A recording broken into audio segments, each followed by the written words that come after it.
जय हिंद दोस्तों, मैं मोहम्मद असलम यार से। तो मोहम्मद जब आज हर हफ्ता की तरह फिर शनिचर के दिन गए, वहाँ पे गए तो वो लोग पहले से आए हुए थे। अब वहाँ आने के बाद क्या बोलते भेजा गया था, थाना इंचार्ज क्या बोलते भेजे हम लोग कि आप इस चीज़ का प्रूफ दीजिए मोहम्मद जवाद कि आपका ज़मीन है।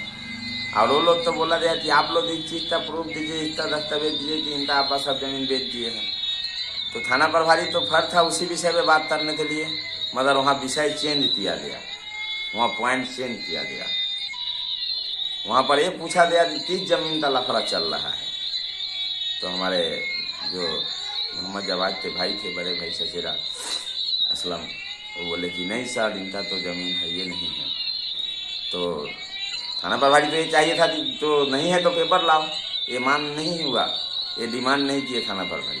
अब इसके पीछे उनके पास क्या पैरवी आया, किसका पैरवी आया, ये उनको मालूम, ऊपर वाले तो मालूम।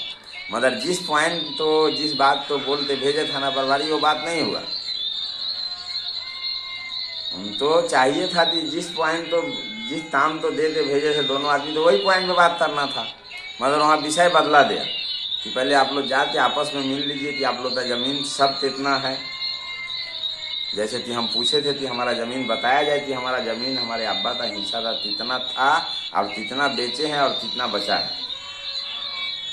तो इस विषय में थाना प्रभारी अटका दिए कि जाओ पहले ये सब आपस में बैठते, साइड में बैठते, आप लोग आपस में फैसला कीजिए कि आप लोग का ज़मीन है कि। ये ज़रूरत नहीं था। ज़रूरत ये था कि जैसे वो लोग बोला था कि इनका अब्बा सब ज़मीन बेच चुके हैं, हम बोले थे कि नहीं सर हमारा ज़मीन है, और आप बोलते भेजे थाना प्रभारी महोदय कि नहीं आप लोग ये प्रूफ लाइए मोहम्मद जवाद की आपका ज़मीन है, और उन लोग तो बोला कि आप ये प्रूफ लाइए कि इनका ज़मीन बिक चुका है। तो इसी विषय पे बात होना चाहिए था, मगर वहाँ विषय चेंज हुआ। चेंज होने के बाद क्या हुआ कि रिजल्ट आया कि नहीं, इसका ज़मीन है ही नहीं है। अब आप बताइए कि 1.5 महीना बीतने के बाद मोहम्मद जवाद का सर पे कुछ कर्जा था हैदराबाद से, जो कर्जे वाले बार बार फ़ोन कर रहे थे, जिनको ये आश्वासन देते रहे थे मोहम्मद जवाद कि मैं 8 दिन में आ जाऊंगा, 10 दिन में आ जाऊंगा, और आके आप लोग तो पैसा दूंगा। ये तय महीना से चल रहा था। अब वो तय महीना तय साल इंतजार हो गया, बिहार पहुंचे हुए, और 1.5 महीना बाद भी आश्वासन दे रहे हैं कि नहीं है। अब वो लोग बोल रहा है कि है ही नहीं ज़मीन। अब आप बताइए कि यह मानसिक तनाव आने का वजह है कि नहीं। वह आदमी हर तरफदार से बोला कि नहीं मैं हैदराबाद आऊँगा, आप लोग को कर्जा दूंगा। रिजल्ट क्या निकला कि ज़मीन है ही नहीं। वो हफ्ता जब सीरियस में एक लाइन में थाना प्रभारी पूछे कि वो सब छोड़ो, इनका ज़मीन है कि नहीं है, तुम लोग इन तो 1.5 महीना से बोल रहे हो ना कि है।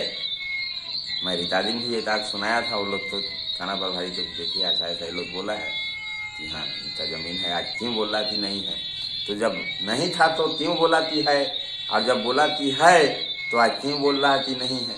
एक सवाल है, अपने आप में बहुत बड़ा मसला था ये।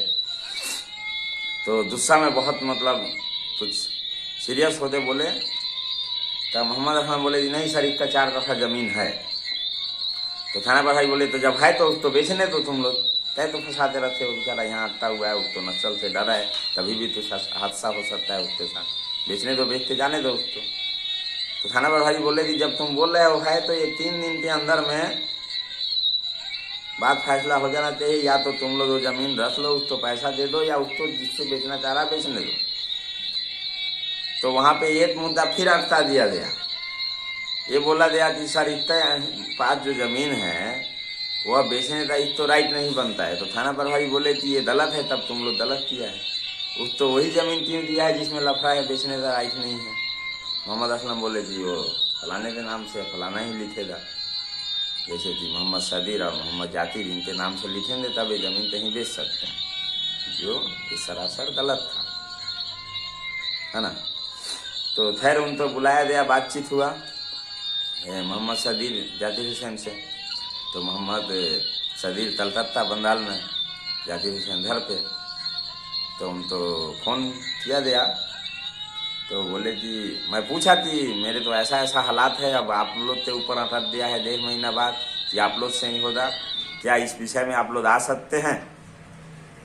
तो मोहम्मद सदीर बोले ठीक है, हम तो ज़रूरत पड़ेगा तो तुम बुलाओ दे, हम आ जाएंगे। तो ये उम्मीद बढ़ाती, चलो अब मेरा काम हो जाएगा।